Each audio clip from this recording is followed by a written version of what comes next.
What's up, peeps? It's your boy Marsko Plays, and in today's video we're here to talk about part 2 of how to make battle ready Pokemon.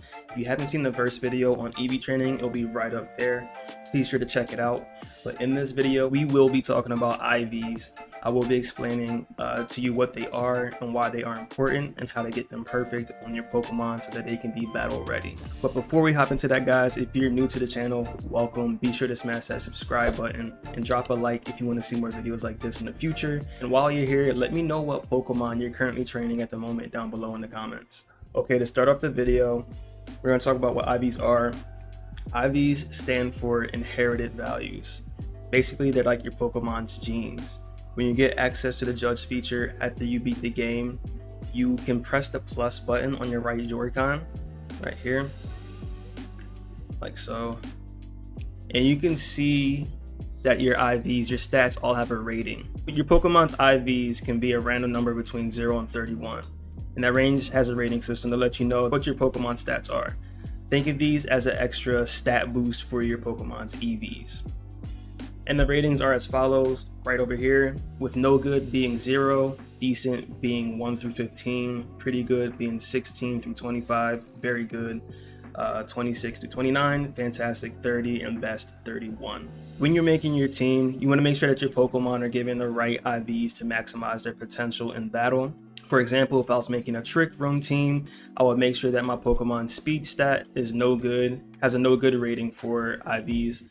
And I won't EV train it in speed, and I'll also make sure that the nature I put on it is a speed decreasing nature. So here we have an example of two Gyarados right here who are at the same level and are also EV trained in attack and speed. The only difference between the two is that I IV trained this one perfect in attack as well as speed, and you can see the difference in stats.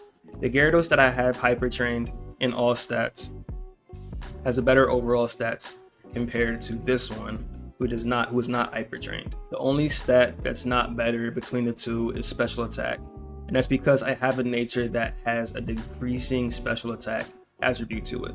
So EV training in general definitely plays a huge part in how your Pokemon stats can increase, and will also give you the fighting edge when it comes to battle. So now that you guys know what IVs are, let's talk about how to get them on your Pokemon. So the first way you can get IVs on your Pokemon is through breeding. This method is very easy if you have the parent Pokemon, preferably a Ditto, with at least 5 IVs, perfect IVs on it.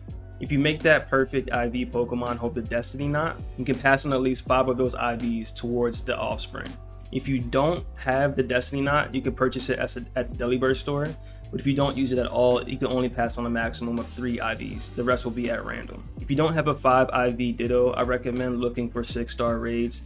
They will guarantee a total of 5 IVs towards your Ditto. Now, the method I'd use to EV train is the Hypertraining method.